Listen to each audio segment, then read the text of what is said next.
Hello dear students, you are welcome to my YouTube channel Rashid Anjum sir junior foundation. आज हम लोग exercise 3.2 के part 2 को देखने वाले हैं, इंट्रोडक्शन वाला। क्योंकि इससे पहले मैंने एक पार्ट बताया था जिसमें हमने आपको मोड के बारे में डिटेल में बताया था।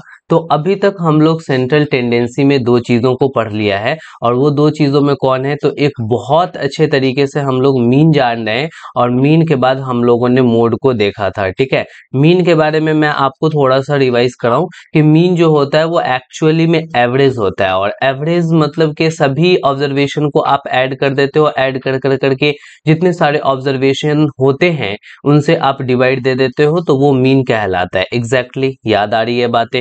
ठीक उसी तरीके से मोड के बारे में हमने आपको ये बताया था कि जो मस्ट फ्रीक्वेंटली ऑब्जर्वेशंस होते हैं ना, उसे हम लोग मोड कहते हैं।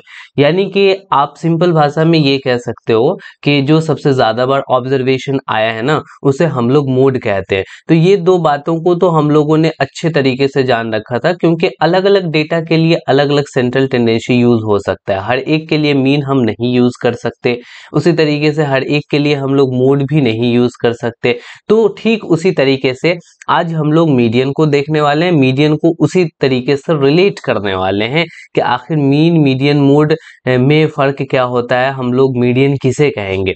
तो थोड़ी सी चीजें आपको स्क्रीन पे दिख रही है, ये बहुत लंबी चौड़ी चीज नहीं है। मैं इसी के हेल्प से तुम्हें समझाने वाला हूं कि एक्चुअली में व्हाट इज मीडियन। क्योंकि देखो बेटा, इसके एक दो फॉर्मूला है वो मैं बता दूंगा, उससे भी तुम्हारी काम चल जाएगी, बट तुम्हें फील होना चाहिए कि व्हाट इज मीडियन। तो उसके लिए तो इन सारी चीजों को हमें डिस्कस करना ही पड़ेगा। तो फटाफट से इस वीडियो को सबसे पहले लाइक करो और सब्सक्राइब जरूर करो अगर नहीं किए हो तो। ठीक है, फिर हम लोग आगे बढ़ते हैं, जल्दी से कर दो। ठीक है, चलो देखो, we have seen that in some situations arithmetic mean is an appropriate measure of central tendency. बहुत सारे सिचुएशन में हम लोगों ने क्या देखा है कि ये जो मीन होता है ना, वो आपके सेंट्रल टेंडेंसी के लिए सही होता है। ठीक है, where as in other situation, और कुछ अदर सिचुएशन में हम लोगों ने मोड को देखा है कि एप्रोप्रिएट मेजर होता है सेंट्रल टेंडेंसी का। कहने का मतलब कि कुछ कंडीशंस में मीन सेंट्रल टेंडेंसी निकाल करके देता है, कुछ कंडीशन में मोड निकाल करके देता है। लेकिन अब जो आपके पास यहाँ पे एग्जाम्पल है, इस एग्जाम्पल को बड़े गौर से देखिएगा। ये एग्जाम्पल किस चीज का है भाई, तो ये एक ऑब्जर्वेशन है, एक डेटा है। किसका, तो 17 स्टूडेंट्स का यहाँ पे आपको दिया हुआ है हाइट। एग्जैक्टली, और वो भी किस में, तो सेंटीमीटर में। अलग अलग स्टूडेंट्स के यहाँ पे आपको हाइट दे रखे हैं, और वो भी कितने सारे स्टूडेंट्स है बेटा, काउंट करोगे तो टोटल 17 है, 17 स्टूडेंट्स है जिनके यहाँ पे हाइट को दिया हुआ है।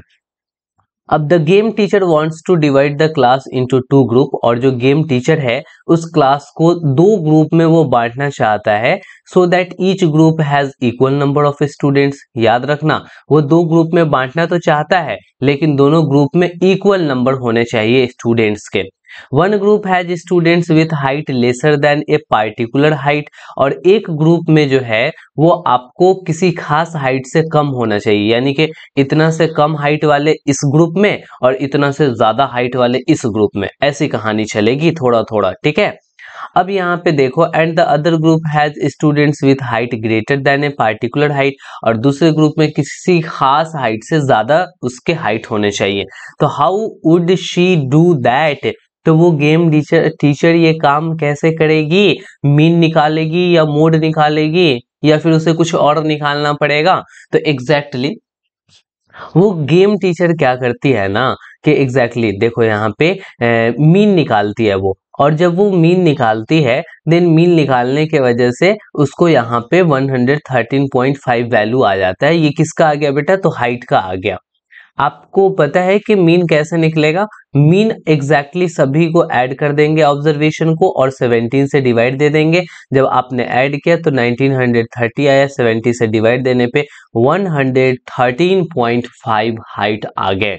एग्जैक्टली ये कौन सा हाइट है बेटा, तो ये मीन हाइट है। अब वो गेम टीचर ये डिसाइड करती है कि 113.5 सेंटीमीटर से कम वाले स्टूडेंट को एक ग्रुप में रख देते हैं, 113.5 से ज्यादा वाले स्टूडेंट को दूसरे ग्रुप में रख देते हैं। तो एग्जैक्टली क्या ये इक्वल इक्वल स्टूडेंट हो जाएंगे? तो जरा देखना, आगे बढ़ते हैं। So if the teacher divides the student into two group, अगर उस टीचर को दो ग्रुप में डिवाइड करना है on the basis of their mean height के बेसिस पे अगर दो ग्रुप में उसे डिवाइड करना है, such that one group has student of height less than the mean height, तो एक ग्रुप में जो है वो मीन हाइट से कम स्टूडेंट, मीन हाइट से कम वाले स्टूडेंट को रखना पड़ेगा, and the other has with the height more than the mean height, और दूसरे ग्रुप में उसको मीन वाले हाइट से ज्यादा स्टूडेंट को रखना पड़ेगा। Then the group would be of unequal size, तो उस ग्रुप में इक्वल साइज नहीं बनेगा। दे वुड हैव, एक में 7 स्टूडेंट्स आ जाएंगे और एक में 10 स्टूडेंट्स आ जाएंगे बेटा। तो मीन तो सही तरीका नहीं हुआ। यहाँ पे अगर आप मीन के वजह से कहते हो कि मीन हाइट से कम वाले हाइट जो स्टूडेंट का है वो एक तरफ, मीन हाइट से ज्यादा हाइट वाले जो स्टूडेंट है वो दूसरी तरफ, तो एक तरफ 7 हो गया और एक तरफ 10 हो गया। एग्जैक्टली यहाँ पे तुम देख सकते हो कि 113 से कम कम कौन से स्टूडेंट्स हैं, तो ये हो जाएंगे एक ग्रुप में, ठीक है, कम वाले, ये भी कम वाले में है, ये तो ज्यादा वाले में बेटा। 113 13 13 13 ये भी एक तरफ होंगे, ये भी चले जाएंगे, ठीक है, तो ज्यादा हो गया, ये कम है, 15 15 15 15 15, ये देखो, ठीक है, कितने आ गए, 3 3 6 आ गए। एक और कोई छूट रहा होगा जो हमारा वैल्यू 113 से कम होगा। एग्जैक्टली ये हो गया, देखो ये 7 लोग एक तरफ हो जाएंगे, बाकी 10 लोग एक तरफ हो जाएंगे, तो मीन तो मेरा सही तरीका नहीं है। मीन के वजह से हम नहीं निकाल सकते हैं कि एक ग्रुप और दूसरे ग्रुप में कितने कितने स्टूडेंट होना चाहिए, तो इस डेटा का मीन निकालना बेवकूफी है। समझ में आ रही बात? देखो कितना मजा आ रहा है कि मीन से हम यहाँ पे डेटा को दो पार्ट में नहीं कर सकते हैं। हम यहाँ पे सेंट्रल टेंडेंसी अगर मीन यूज करते हैं तो वो बिल्कुल भी इनवैलिड हो जाएगा। बेटा ये सारी चीजें तुम्हें लिखना नहीं है, ठीक है, ये बस मैं समझाने के लिए इन सारी कहानी को कर रहा हूं, ताकि तुम मीन को समझो, मोड को समझो, फिर हम तुमको ले चलेंगे मीडियन पे जो आज की कहानी होगी, ठीक है। तो अब हम आगे बढ़ते हैं।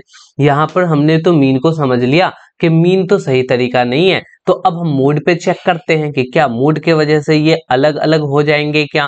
तो देखो, the second option for her, उस टीचर के लिए जो दूसरा ऑप्शन था वो कौन था, मोड को निकाल लेना।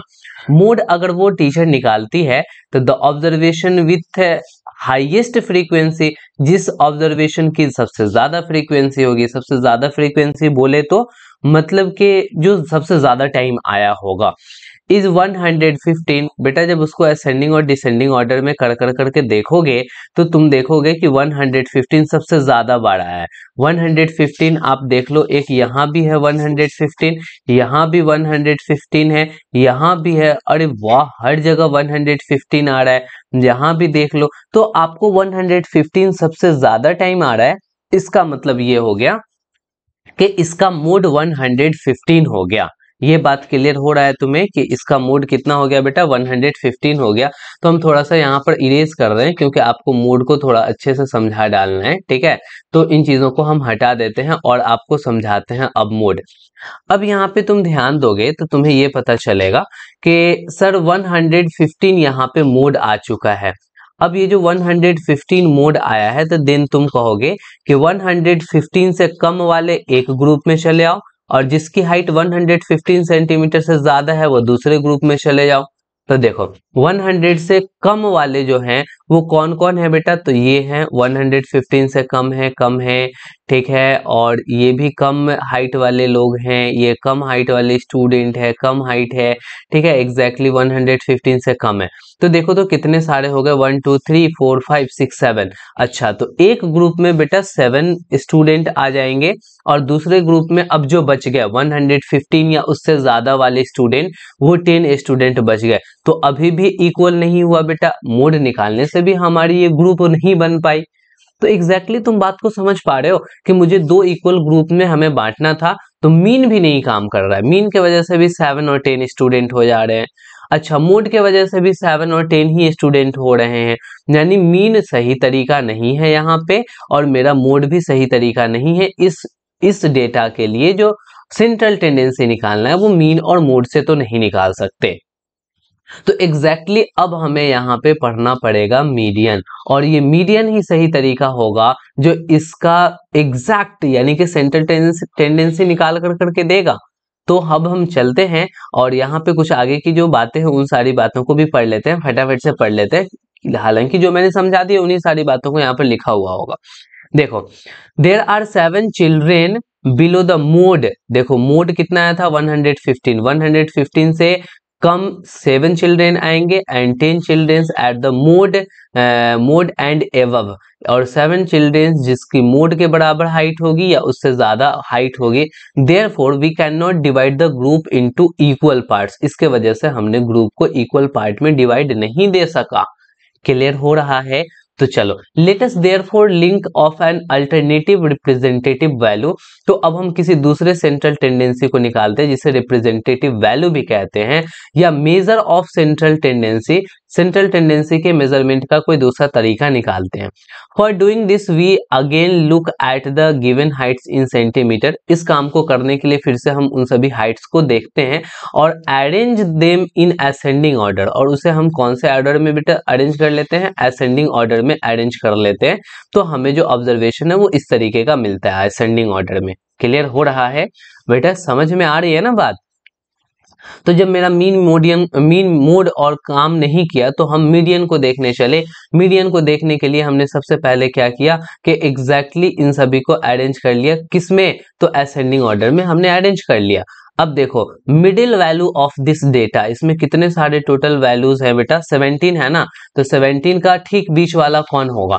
तो 17 का ठीक बीच वाला बेटा, देखो 17, अगर 17 है बेटा, टोटल ऑब्जर्वेशन हमारे 17 है, इसका मतलब ये हो जाएगा कि एक ठीक बीच में होगा, और इधर बेटा आपको 8 स्टूडेंट हो जाएंगे और इधर भी 8 स्टूडेंट हो जाएंगे। एग्जैक्टली समझ रहे हो बात? आपको ये समझना है कि 8 8 16 हो जाएगा और ये 17 हो जाएगा, यानी 8 आप लेफ्ट में छोड़ देना और 8 राइट में छोड़ देना, तो ठीक मिडिल मोस्ट वैल्यू मिल जाएगा। तो अब यहाँ पे देखो कि 1 2 3 4 5 6 7 8, 8 इधर रहने देना, इधर से भी 1 2 3 4 5 6 7 8, इधर 8 इधर भी रहने देना। अब देखो ये ठीक मिडिल वाला वैल्यू आ गया बेटा। ये आपको क्या पता चला कि मिडिल वाला वैल्यू आ गया। 8 एक ग्रुप में हो जाएगा और 8 एक ग्रुप में हो जाएगा। एटलीस्ट मीन मीडियन से तो सही है कि 8 8 के ग्रुप बन गए बेटा। तो यहाँ पे आपको क्या करना है ना, ठीक बीच वाला निकाल देना है, वही आपका मीडियन होगा। The middle value in this data is 115। इसके बीच वाली जो डेटा है वो कितनी है बेटा? 115 है, because this value divides the student into 2 equal group, 8 students each. यही एक डेटा ऐसा है जो इस पूरे ग्रुप को 2 पार्ट में डिवाइड कर दिया। 8 8, 8 राइट में है, 8 लेफ्ट में है। This value is called median. तो इसीलिए इसी वैल्यू को हम लोग क्या बोलेंगे? मीडियन।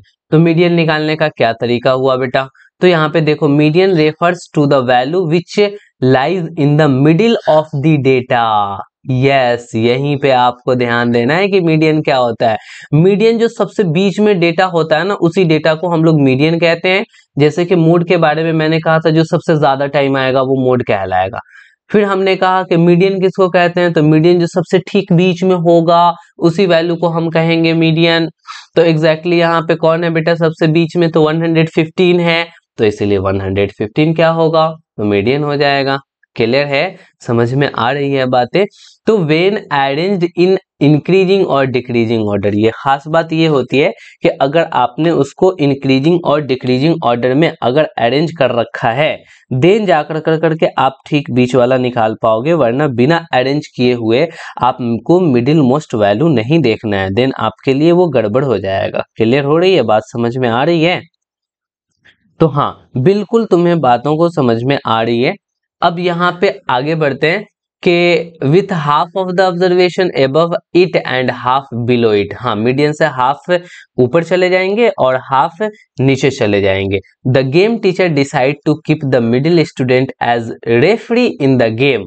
अच्छा, और गेम टीचर ने क्या दिमाग लगा दिया ना बेटा, कि ये जो मिडिल वाले स्टूडेंट है ना, ये रेफरी रहेंगे। रेफरी, रेफरी समझ रहे हो? रेफरी कहने मतलब जब फुटबॉल वगैरह खेलोगे ना, तो उसमें जो जैसे कि क्रिकेट में अंपायर होता है, वो डिसीजन देता है कि कौन सही खेल रहा है, कौन गलत खेल रहा है, कितने रन हुए, कितने आउट हुए, उसकी जो डिसीजन है वो एग्जैक्टली अंपायर की होती है। उसी तरीके से फुटबॉल गेम में रेफरी की होती है। तो बीच वालों को उसने रेफरी बना दिया, बाकी 8 को एक ग्रुप में डाल दिया और 8 को एक ग्रुप में डाल दिया। तो एग्जैक्टली आपको बात समझ में आ गई है, ठीक है, कि हमें मीडियन कैसे निकालना है। ठीक बीच वाला निकालना है, बीच वाले को रेफरी बना देना, बाकी दोनों को आप क्या करना, दोनों ग्रुप में बांट देना जब आएंगे। Here we consider only those case where number of observation is odd. हम लोगों ने यहाँ पे केवल उन्हीं केसेस को लिया है जहाँ पे जो उसकी ऑब्जर्वेशन है वो ऑड नंबर में है। जैसे 17 है, अगर सर 18 होता तो क्या करते,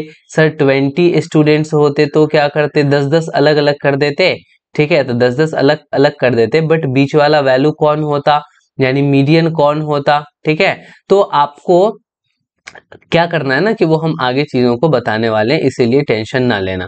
note that in general we may not get the same value of median and mode. कोई जरूरी नहीं है कि हम हर जगह मीडियन और मोड का वैल्यू को इक्वल ही निकालें, वो अनइक्वल भी हो सकता है, ठीक है। तो आपको क्या करना है ना कि एग्जैक्टली हम रियलाइज ये किए कि मीन, मीडियन और मोड जो है किसी भी नंबर का, वो किसी भी डेटा का सेंट्रल टेंडेंसी हो सकता है। तो हम लोगों ने 3 चीजों को पढ़ा, एक हम लोगों ने मीन को पढ़ा, दूसरा हम लोगों ने मोड को पढ़ा और तीसरा हम लोगों ने मीडियन को पढ़ा। यही 3 रिप्रेजेंटेटिव वैल्यू है किसी ग्रुप के, या आप ये कह सकते हो कि सेंट्रल टेंडेंसी है किसी ऑब्जर्वेशन का या किसी डेटा का। They lies between the minimum and maximum value of data, और ये ऑलवेज मिनिमम और मैक्सिमम वैल्यू के बीच में ही होंगे। अगर तुम मीन निकालो, मोड निकालो, मीडियन निकालो, तो मीन और मोड और मीडियन जो है वो एग्जैक्टली सबसे ग्रेटर वैल्यू और सबसे स्मॉलर वैल्यू के बीच में ही कहीं ना कहीं पे होगा।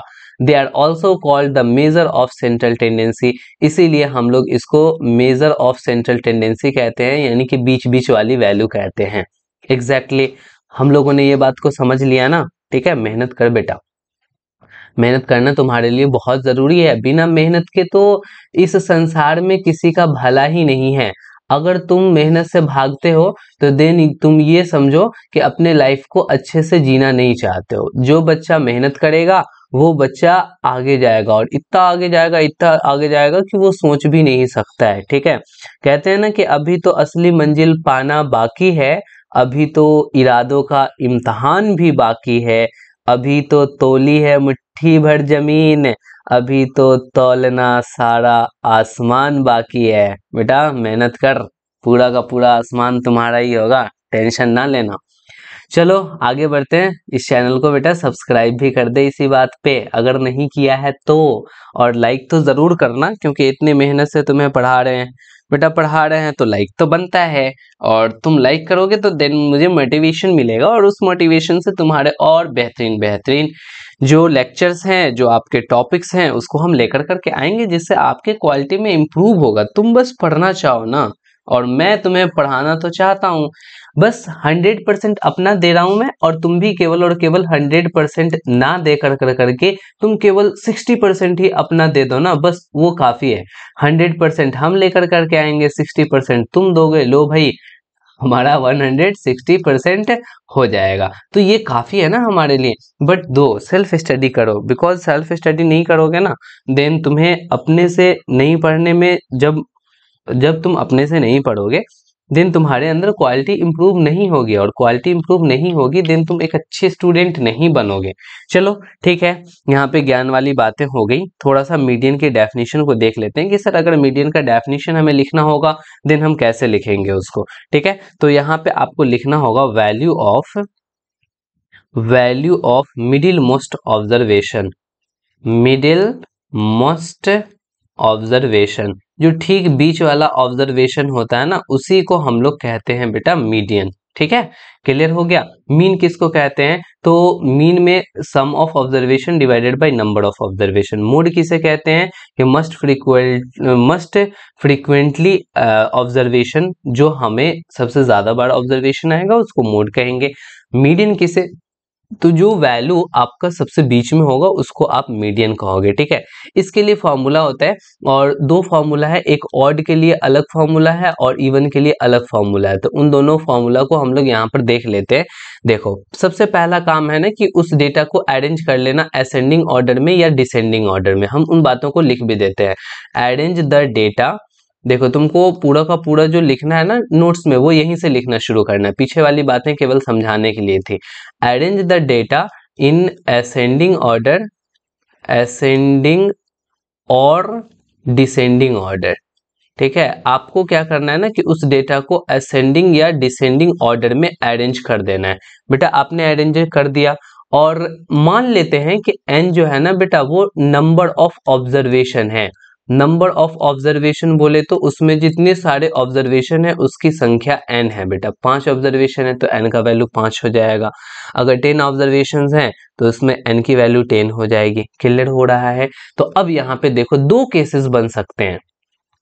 दो केस कौन सा बन सकता है? तो एक तो केस ये बनेगा कि व्हेन n इज ऑड, अगर n ऑड हो, n ऑड बोले तो n की जगह 1 हो, 3 हो, 5 हो, 7 हो, एग्जैक्टली इस तरीके से हो। ऑड का मतलब समझ रहे हो ना, 1 3 5 7, ठीक है, ये हो गया ऑड। अगर n ऑड हो देन मीडियन क्या होगा? तो मीडियन का फॉर्मूला उस वक्त हो जाएगा बेटा, मीडियन इज इक्वल्स टू 1/2 और इंटू में n प्लस वंथ ऑब्जर्वेशन। यहाँ पे देखो वंथ ऑब्जर्वेशन, ऑब्जर्वेशन। बेटा ये फॉर्मूला हो गया किसका? जब n इज ऑड, और n हो सकता है कि सर इवन भी हो। अगर आपकी n इवन हो देन आप क्या करोगे? तो व्हेन n इज इवन, अगर हमारा n इवन हो, इवन बोले तो 2 4 6 8 और इस तरीके से आप आगे बढ़ोगे तो आपको इवन नंबर मिलता हुआ चला जाएगा। अगर n इवन हो देन सर मीडियन का फॉर्मूला क्या होगा? तो एग्जैक्टली देख लो, मीडियन का जो फॉर्मूला होगा अगर n इवन हो तो आपको क्या करना है, 1/2। और देखो यहाँ पे n/2th observation, n/2th observation OBS से ऑब्जर्वेशन लिख दिया, और प्लस में मैंने क्या किया, तो n/2 प्लस वंथ ऑब्जर्वेशन, वंथ ऑब्जर्वेशन। बस क्या करना है ना कि n/2 पे जो ऑब्जर्वेशन होगा उसको यहाँ पे लिख दोगे, और n/2 प्लस वंथ पे जो ऑब्जर्वेशन होगा उसको लिख दोगे। दोनों को ऐड कर करके 2 से डिवाइड दे दोगे या 1/2 से मल्टीप्लाई कर दोगे, बोथ आर सेम, ठीक है। यहाँ पे बेटा मुझे n लिखना था, वो मैंने n यहाँ पे भूल गया। When n is odd, when n is even. और अगर n ऑड होगा देन तुम्हें क्या करना है कि n में 1 ऐड कर देना, जो आएगा उतने नंबर पे जो ऑब्जर्वेशन होगा उसको लिख डालना, और 1/2 से मल्टीप्लाई कर देना या 2 से डिवाइड कर देना। यही दो फॉर्मूला है जो तुम्हें याद रखना है। अरे आसान है, ये आपको दिखने में इतना बड़ा सा लग रहा है बट इतना बड़ा है नहीं। मैं आपको समझा दूंगा एक एग्जाम्पल लेकर करके, अच्छे से समझ में आ जाएगा। केवल और केवल ये बातों को ध्यान में रखना। चलो एग्जाम्पल ले लेते हैं तुम्हारी किताब से। देखो, find the median of the data. हमें क्या करना है बेटा, इसकी मीडियन निकालनी है, इसकी हमें मीडियन निकालनी है। तो मीडियन के लिए मैंने क्या बताया कि जो सबसे बीच वाला वैल्यू होगा ना एग्जैक्टली वो मीडियन हो जाएगा। तो देखो, तो आप सबसे पहले क्या करोगे, इसको असेंडिंग और डिसेंडिंग ऑर्डर में अरेंज करोगे। यहाँ इसने असेंडिंग ऑर्डर में अरेंज कर दिया है तो एग्जैक्टली डेटा ऐसा आ गया। अब देखो ठीक बीच वाला जो डेटा होगा ना वही मेरा मीडियन कहलाएगा। बीच वाला डेटा को ढूंढो। तो देखो यहाँ पे 1 2 3, यहाँ पे काउंट करोगे 1 2 3 4 5 6 7।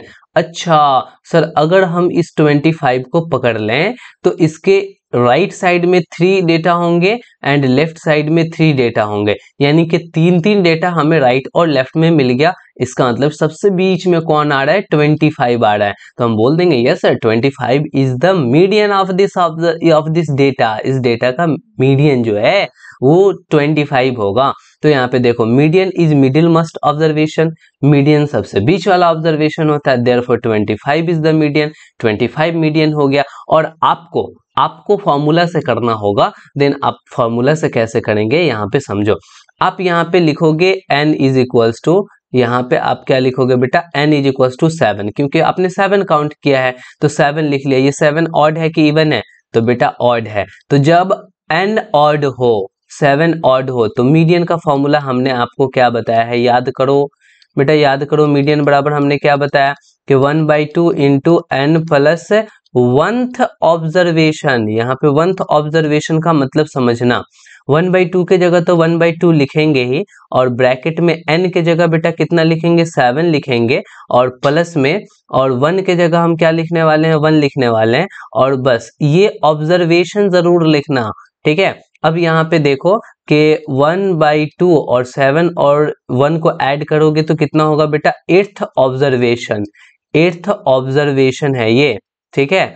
अब यहाँ पे आप इसी को सॉल्व मत कर देना कि 2 4 द 8, इसका मतलब कि सर इसका मीडियन 4 आ जाएगा। देखो 4 था क्या मीडियन, बेटा यहाँ पे मीडियन क्या था, 25 था ना। तो आपको यहाँ पर ये देखना है कि हम यहाँ पे सॉल्व तो कर रहे हैं, एग्जैक्टली इसको सॉल्व भी करना है, और सॉल्व कर कर कर करके तुम्हें यहाँ पे क्या आना चाहिए, तो एग्जैक्टली 4 आ गया। तो अब ये 4th ऑब्जर्वेशन यहाँ पे आपको लिखना पड़ेगा। अब 4th नंबर पे कौन सा ऑब्जर्वेशन है, काउंट कर दो, फर्स्ट हो गया, और ये सेकंड ऑब्जर्वेशन है, ये थर्ड ऑब्जर्वेशन है। यस सर, 4th पे तो 25 है, इसीलिए हम लोग बोल देंगे कि 25 आंसर होगा। क्यों 25 होगा, क्योंकि आपको ऑब्जर्वेशन का ये फॉर्मूला है, न कि आपको ये पूरा का पूरा एग्जैक्ट वैल्यू बताता है। 4 आ गया तो आप 4 ही आंसर नहीं करोगे, 4th पोजीशन पे जो होगा, 4th ऑब्जर्वेशन जो होगा वो होगा एग्जैक्ट वैल्यू, ठीक है।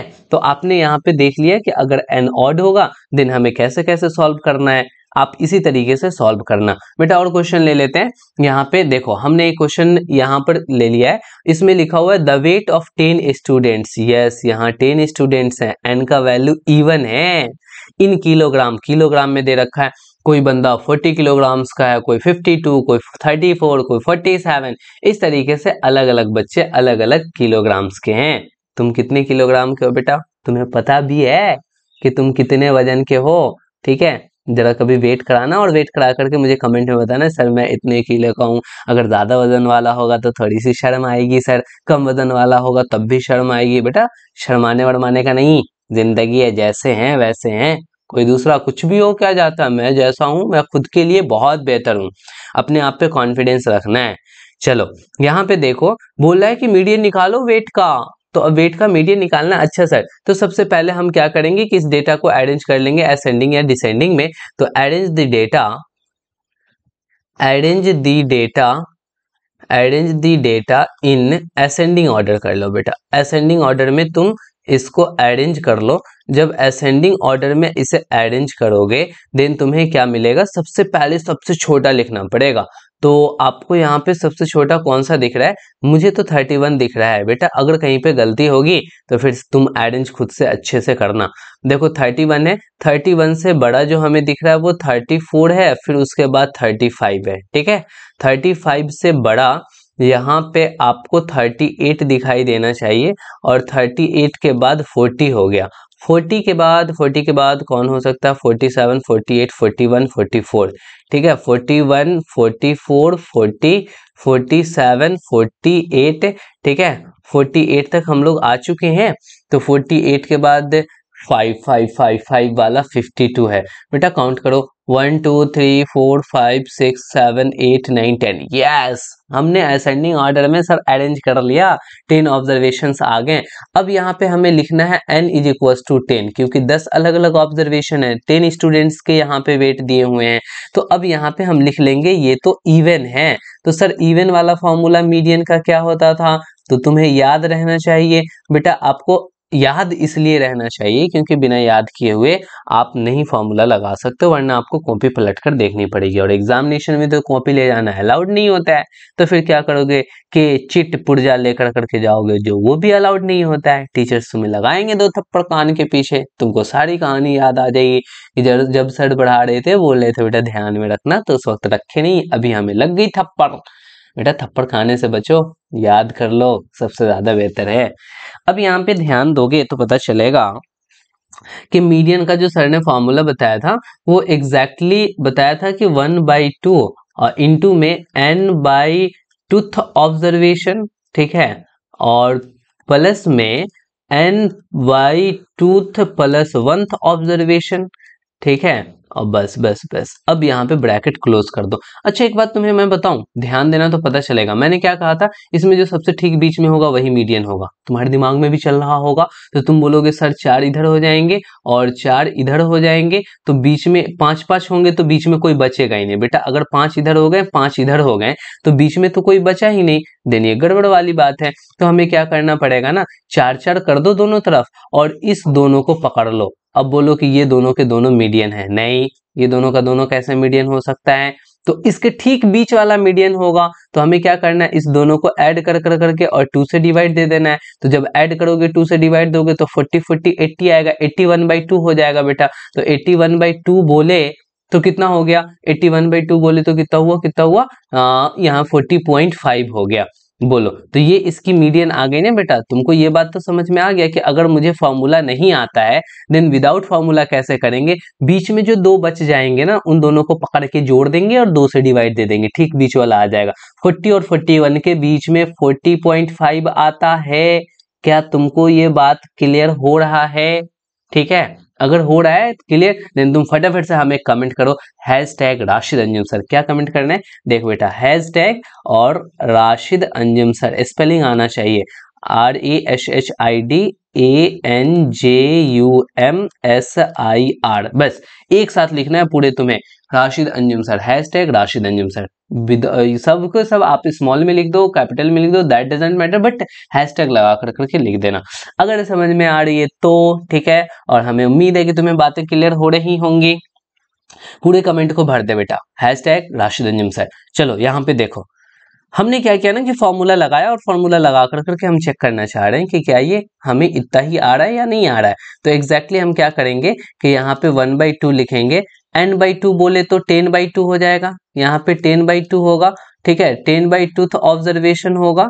ठीक है, और प्लस में यहाँ n/2 यानी कि 10/2 प्लस 1 हो जाएगा बेटा, 10/2 प्लस 1 ऑब्जर्वेशन हो जाएगा। चलो यहाँ तक की बात क्लियर है। तो अब हम आगे बढ़ेंगे तो 1/2 और 10/2 करोगे यानी कि 5th ऑब्जर्वेशन आपको यहाँ पर लिखना पड़ेगा, और प्लस में ये क्या करोगे, 10/2 मतलब 5 और 5 में 1 ऐड करोगे तो 6th ऑब्जर्वेशन को लिखना पड़ेगा। क्लियर है? तो चलो 5th ऑब्जर्वेशन और 6th ऑब्जर्वेशन दोनों को यहाँ पे लिख डालो बेटा। अब 6 और 5 11 ऐड मत कर देना वरना गड़बड़ हो जाएगा, गड़बड़। ठीक है, भयंकर वाला दिक्कतें आ जाएंगी।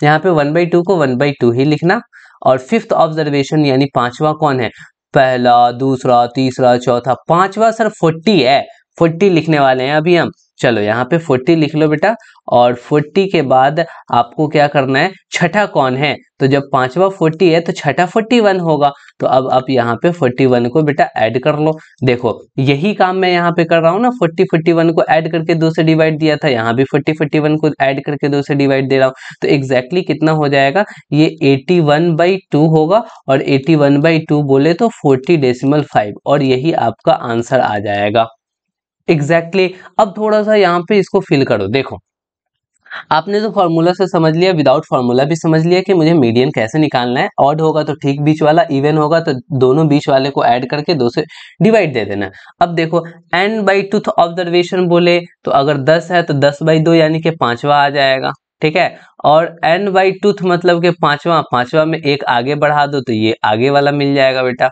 ठीक है, इसीलिए n/2 + 1 मैंने लिखा कि जो भी आएगा पांचवा सातवां आठवां उसमें एक ऐड कर देंगे तो अगला वाला आ जाएगा, दोनों को जोड़ कर करके हम 2 से डिवाइड दे देंगे। तो आपने फॉर्मूला को भी समझ लिया कि आखिर ऐसा फॉर्मूला क्यों लिखा जा रहा है। तो ओवरऑल आपने पूरी की पूरी बेटा कॉन्सेप्ट को समझ लिया है।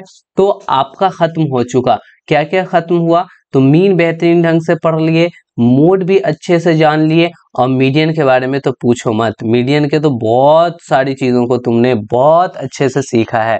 तो ये एग्जैक्टली मीन मीडियन मोड खत्म हो गया। अब तुम्हें क्या करना है ना कि एक्सरसाइज 3.24 फटाफट से बना डालना है, और ये जो 3.2 होगा इसमें बड़े आसान आसान क्वेश्चंस दिए हुए हैं। हम नेक्स्ट लेक्चर में इसके सॉल्यूशन को बेटा सॉल्व कराएंगे, और ये सॉल्यूशन को देखना बिल्कुल मैंडेटरी है। मैंडेटरी का मतलब समझते हो, कंपलसरी है। अब कंपलसरी का मतलब समझते हो बेटा, अनिवार्य है। अब अनिवार्य का मतलब समझते हो। अब इतना सारा मत पूछो बेटा, अब इससे आगे चीजें नहीं आती है हमें। अब आपको ये देखना इसलिए जरूरी है ना कि आपको नए नए कॉन्सेप्ट सॉल्यूशन में भी आपको सिखाए जाते हैं। जैसे क्वेश्चंस करोगे, देखोगे कि सर कैसे सॉल्व कर रहे हैं, तुम वीडियो को थोड़ा सा फास्ट करके ही सही, लेकिन जरूर सॉल्यूशन देख लिया करो। उससे तुम्हें बेनिफिट ये होगा कि सर कैसे सॉल्व कर रहे हैं और हम कैसे सॉल्व कर रहे थे। तो अच्छे स्टूडेंट का काम ये होता है। ठीक है, फिर हम मिलते हैं किसी नेक्स्ट लेक्चर में। ठीक है, आज की कहानी यहीं तक। Okay, bye, good night.